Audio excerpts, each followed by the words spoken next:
দুটি কথা পরিষ্কার আমাদের। প্রথম কথা হলো এই, যতদিন তাকে আশ্রয় দেওয়ার সুযোগ আছে আশ্রয় দেন, কিন্তু খবরদার দিল্লিতে বসে বাংলাদেশের স্বাধীনতার বিরুদ্ধে, এদেশের জনগণের বিরুদ্ধে যদি কোনো ষড়যন্ত্র করা হয়, তাহলে এদেশের মানুষ 18 কোটি মানুষ ঐক্যবদ্ধভাবে সেটা রুখে দাঁড়াবে। দ্বিতীয় কথা, 2009 সালের পিলখানার হত্যাকাণ্ড, 2013 সালের শাপলা চত্বরের হত্যাকাণ্ড, 2014 সালের বিরোধী পথ এবং মতের লোকদের হত্যাকাণ্ড, 2021 সালের নরেন্দ্র মোদীর আগমন বিরোধী আন্দোলনে হেফাজতের নেতৃবৃন্দ এবং নেতাকর্মীদের হত্যাকাণ্ড, সর্বশেষ 2024 সালে অকাতরে ছাত্র জনতার এই হত্যাকাণ্ড, এই প্রতিটি হত্যাকাণ্ডের জন্য শেখ হাসিনার বিচার করতে হবে। অন্তর্বর্তীকালীন সরকারের কাছে আমাদের জোর দাবি থাকবে যে তাকে যে কোনো মূল্যে ভারত থেকে ধরে এনে বিচারের কাঠগড়ায় দাঁড় করাতে হবে। বাংলাদেশের নব্য ফেরাউন জালিম শাহী হাসিনার হাত থেকে মুক্তির দিবসকে এদেশের জনগণ 5ই আগস্টকে মহামুক্তির দিবস হিসেবে পালন করবে। আর এই কারণে আগস্ট মাস হবে আগামী দিন থেকে বাংলাদেশের আনন্দ ঘন মাস। ডিসেম্বরের পর আগস্ট হবে বিজয়ের মাস। এই আগস্টের বিজয়ের মধ্য দিয়ে এই নতুন বাংলাদেশের যাত্রা শুরু হয়েছে।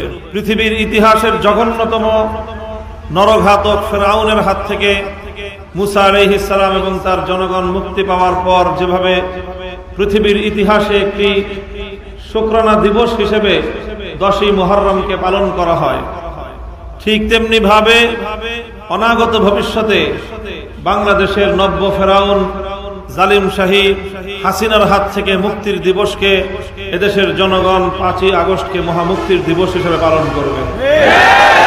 আর এই কারণে আগস্ট মাস হবে আগামী দিন থেকে বাংলাদেশের আনন্দ ঘন মাস।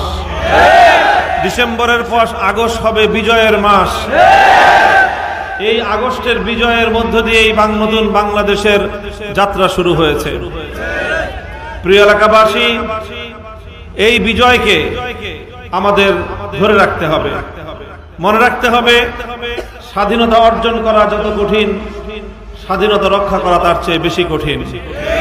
দুটি কথা পরিষ্কার আমাদের।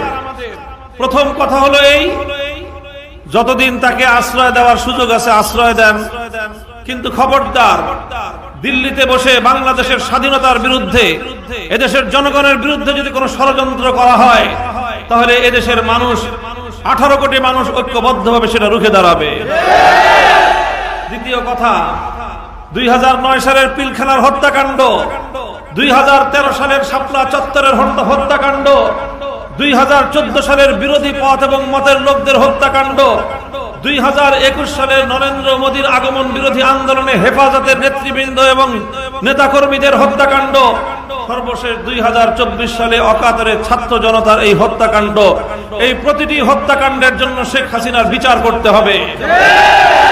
অন্তর্বর্তীকালীন সরকারের কাছে আমাদের জোর দাবি থাকবে যে তাকে যে কোনো মূল্যে ভারত থেকে ধরে এনে বিচারের কাঠগড়ায় দাঁড় করাতে হবে। এক্ষেত্রে যদি ন্যায় বিচারের পথে ভারত যদি অন্তরায় হয়ে দাঁড়ায়, ভারতের ক্ষমতাসীন হিন্দুত্ববাদী সরকার যদি এক্ষেত্রে ন্যায় বিচারের পথে অন্তরায় হয়ে দাঁড়ায়, তাহলে তার সঙ্গে রাষ্ট্রীয়ভাবে বিহিত করতে হবে। বুকের রক্ত দিয়েছেন, অকাতরে নিজেদের প্রাণ বিসর্জন দিয়েছেন। 2024 সালের জুলাই থেকে আগস্টের 5 তারিখ পর্যন্ত এই সংগ্রামে প্রায় সহস্রাধিক আমাদের ছাত্র জনতা, এমনকি নারী শিশু পর্যন্ত নিহত হয়েছে। রাজপথে যেভাবে তারা পুলিশের বুলেটের আঘাতে জীবন দিয়েছে, ঠিক তেমনি ভাবে ছাত্রলীগ যুবলীগের সন্ত্রাসীদের ছোড়া গুলিতে এবং তাদের আক্রমণেও বহু নিষ্পাপ প্রাণ ঝরেছে। এমনকি ঘরের মধ্যে বেডরুমে বাবার কোলে আশ্রিতা ছোট্ট শিশুও রেহাই পায়নি জালিমের জুলুম থেকে। জনগণের টাকা দিয়ে কেনা হেলিকপ্টারে চড়ে আইন শৃঙ্খলা রক্ষাকারী বাহিনীর পোশাক পরিধান করে খুনির ভূমিকায় অবতীর্ণ হয়েছে আওয়ামী পেটোয়া বাহিনী। হেলিকপ্টার থেকে গুলি করে বাসার ছাদে ঘরের মধ্যে অবস্থানরত নিরীহ নারী পুরুষকে তারা হত্যা করেছে। এক কথায় বলতে গেলে একটি সাধারণ দেশের, শান্তিপূর্ণ দেশের সিভিলিয়ানদেরকে, নিরস্ত্র সাধারণ নাগরিকদেরকে এভাবে পাখির মতো গুলি করে হত্যা করার দৃষ্টান্ত এক বর্বর ফেরাউনের যুগ ছাড়া অন্য কোন সময়ে এই ধরনের বর্বরতার নজির খুঁজে পাওয়া যায় না। সেই পৃথিবীর ইতিহাসের জঘন্যতম নরঘাতক ফেরাউনের হাত থেকে মুসা আলাইহিস সালাম এবং তার জনগণ মুক্তি পাওয়ার পর যেভাবে পৃথিবীর ইতিহাসে একটি শুকরানা দিবস হিসেবে 10ই মুহররমকে পালন করা হয়, ঠিক তেমনি ভাবে অনাগত ভবিষ্যতে বাংলাদেশের নব্য ফেরাউন জালিম শাহী হাসিনার হাত থেকে মুক্তির দিবসকে এদেশের জনগণ 5ই আগস্টকে মহামুক্তির দিবস হিসেবে পালন করবে।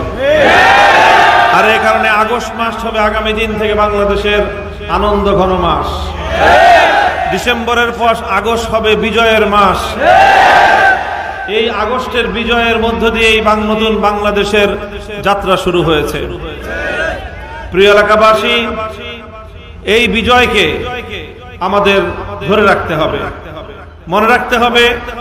স্বাধীনতা অর্জন করা যত কঠিন, স্বাধীনতা রক্ষা করা তার চেয়ে বেশি কঠিন। আমাদের দেশে আওয়ামী এই ফ্যাসিবাদ এমনিতেই গড়ে ওঠেনি।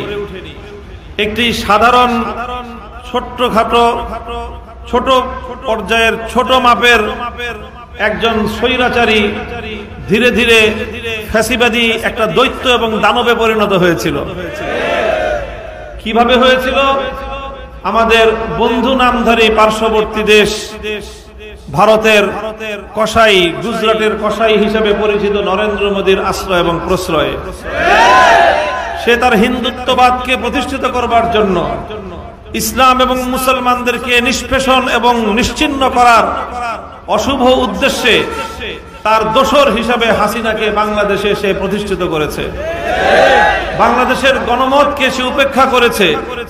এদেশের জনগণের ইচ্ছা এবং অভিপ্রায়কে বৃদ্ধাঙ্গুলি প্রদর্শন করে বিশ্বের সকল আন্তর্জাতিক শক্তিগুলোকে সে উপেক্ষা করে একতরফাভাবে একের পর এক বাংলাদেশের মানুষের ম্যান্ডেট এবং ভোটাধিকারকে ছিনতাই করে তার একচ্ছত্র ক্ষমতার মাধ্যমে বাংলাদেশে তার সেবাদাস হাসিনাকে সে প্রতিষ্ঠিত করে রেখেছে।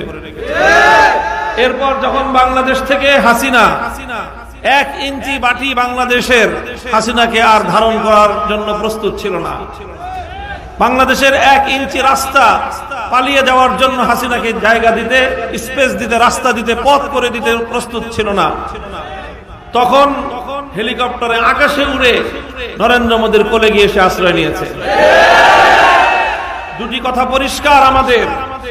প্রথম কথা হলো এই, যতদিন তাকে আশ্রয় দেওয়ার সুযোগ আছে আশ্রয় দেন, কিন্তু খবরদার দিল্লিতে বসে বাংলাদেশের স্বাধীনতার বিরুদ্ধে, এদেশের জনগণের বিরুদ্ধে যদি কোনো ষড়যন্ত্র করা হয় তাহলে এদেশের মানুষ, 18 কোটি মানুষ ঐক্যবদ্ধভাবে সেটা রুখে দাঁড়াবে। দ্বিতীয় কথা, 2009 সালের পিলখানার হত্যাকাণ্ড, 2013 সালের শাপলা চত্বরের হত্যাকাণ্ড, 2014 সালের বিরোধী পথ এবং মতের লোকদের হত্যাকাণ্ড, 2021 সালের নরেন্দ্র মোদীর আগমন বিরোধী আন্দোলনে হেফাজতের নেতৃবৃন্দ এবং নেতাকর্মীদের হত্যাকাণ্ড, সর্বশেষ 2024 সালে অকাতরে ছাত্র জনতার এই হত্যাকাণ্ড, এই প্রতিটি হত্যাকাণ্ডের জন্য শেখ হাসিনার বিচার করতে হবে। অন্তর্বর্তীকালীন সরকারের কাছে আমাদের জোর দাবি থাকবে যে তাকে যে কোনো মূল্যে ভারত থেকে ধরে এনে বিচারের কাঠগড়ায় দাঁড় করাতে হবে। এক্ষেত্রে যদি ন্যায় বিচারের পথে ভারত যদি অন্তরায় হয়ে দাঁড়ায়, ভারতের ক্ষমতাসীন হিন্দুত্ববাদী সরকার যদি এক্ষেত্রে ন্যায় বিচারের পথে অন্তরায় হয়ে দাঁড়ায়, তাহলে তার সঙ্গে রাষ্ট্রীয়ভাবে বিহিত করতে হবে। আর এই জন্য আমাদের দেশবাসীকে আমাদের এই প্রতিষ্ঠিত ঐক্যকে ধরে রাখতে হবে। স্কুল, কলেজ, ইউনিভার্সিটি, মাদ্রাসার ছাত্ররা যেভাবে অভূতপূর্ব সীসাঢালা প্রাচীরের মতো একটি ঐক্যের বন্ধন তৈরি করেছে, এ বন্ধনকে অটুট রেখে সর্বশ্রেণীর জনতা, দলমত নির্বিশেষে দেশ, জনগণ এবং ইসলামের জন্য আমাদেরকে ঐক্যবদ্ধ থাকতে হবে।